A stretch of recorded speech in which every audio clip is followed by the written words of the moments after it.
Hello, everyone. Thank you for attending my lesson on the dynamic instability of microtubules. My name is Dr. Carolyn, first name Doctor, last name Carolyn, and I will be your host this evening. So, what are we talking about?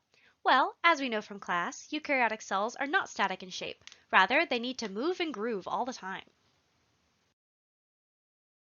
In order to do this, cells must rearrange their cytoskeleton. This involves constantly shifting around the microtubules that hold them together.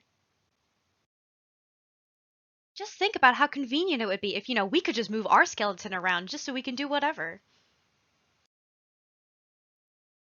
Overall, dynamic instability describes the idea that the microtubules are always switching between periods of growing and shrinking.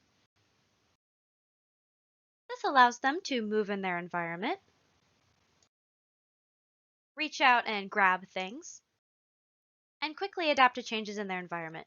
Since the microtubules are constantly making and breaking energy molecules, switching between growing and shrinking and moving away in response to environmental changes can happen very quickly. More importantly, though, it helps cells go through mitosis. Tubules are responsible for lining up the chromosomes in metaphase, pushing the cells apart so it can split into two, and also dragging the chromosomes to opposite sides of the cell during anaphase.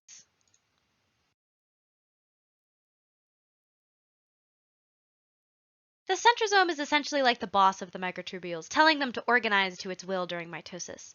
It's able to wrangle them up and direct them as the whole cytoskeleton shifts around.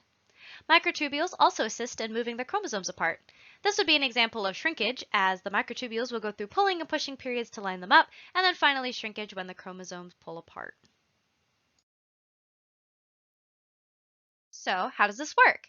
Well, from class, we know that microtubules are made of a protein dimer of alpha and beta tubulin. In between the two, and on the beta tubulin end, are GTP molecules. What's important about this is the GTP on the beta tubulin is converted to GDP when linking with other dimers, which gives an overall curved shape.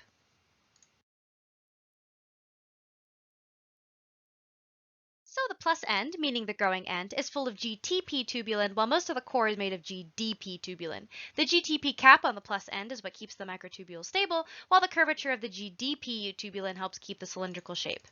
If this cap is lost, the plus end of the tubule will fray and shrink. This is called a catastrophe. They are marked by a characteristic ram horn shape of fraying. The whole tube isn't only made of GDP. As you can see here, there are also islands of GTP, which help add stability.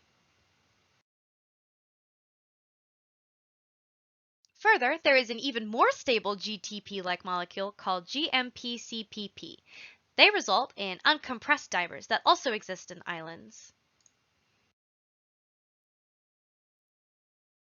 Having a lot of the compressed dimers result in a decrease of stability and the signature ram horn shape of the microtubule. Having only the uncompressed dimers gives a stable, blunt shape to the microtubule. So, adding more of the GMP-CPP reduces the rate of loss. Cells can use this to help regulate the stability of the microtubules if they need them to act for a specific purpose.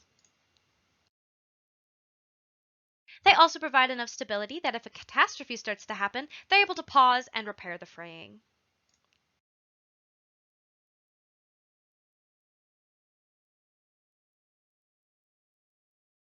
Thank you for watching. Now go forth into the world armed with your new knowledge.